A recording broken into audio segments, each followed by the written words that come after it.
Hi, Casey Hendrickson here. Hey, charity beard growth? Not going too shabby, huh? Well, it is shabby, but I want to talk to you about the Redskins name scandal and Bob Costas and lecturing the entire country, including Native Americans, on what is and is not offensive the other day. You see, there's something that everybody needs to understand about the Redskins name. It goes back to the 1600s, and a lot of names go back to the 1600s, a lot of words go back to the 1600s and even earlier, and the definition changes over time. Now, Bob Costas started off on Sunday when he was talking about his opinion of the Redskins name scandal and how it is a slur and everybody should be offended by it. But at the beginning of his segment, I don't know if you caught this, Bob Costas actually admits that Native Americans don't find the term Redskins to be offensive at all. Well, Bob, that should have ended your segment right then and there.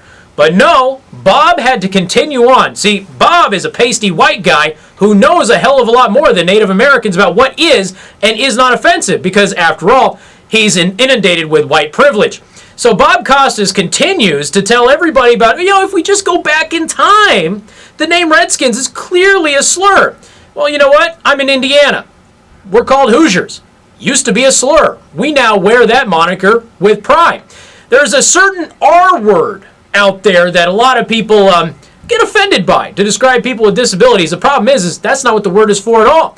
It's an actual mechanical word that is used in mechanical engineering, and it hasn't been offensive until just like 10 years ago. Can we go back in time, Bob, and reclaim the R word? Hey, what about the F word that homosexuals tend to get really upset about?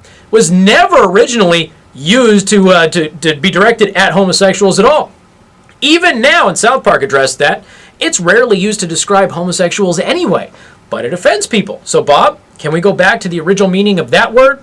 How about this? 90% of Native Americans have absolutely no issue and do not find the name Redskins offensive, and the guy who is leading the charge against the Washington Redskins name, who claims to be Native American, claims to be a member of a tribe, turns out the tribe says, yeah, he's not one of us. He's not Native American. And the lady, his great-grandmother, I believe, who he traces his lineage to, she wasn't a member of the tribe either. It's another pasty white guy being offended for somebody else. W. Kamau Bell recently said that white people have no right to decide what is and is not offensive towards black people. Well, Bob, if 90% of Native Americans don't believe the name Redskins is offensive, then maybe you should take W. Kamau Bell's advice. You have absolutely no right to tell them what is and is not offensive. That's, frankly, it's racist. I'm Casey Hendrickson. Thank you for watching.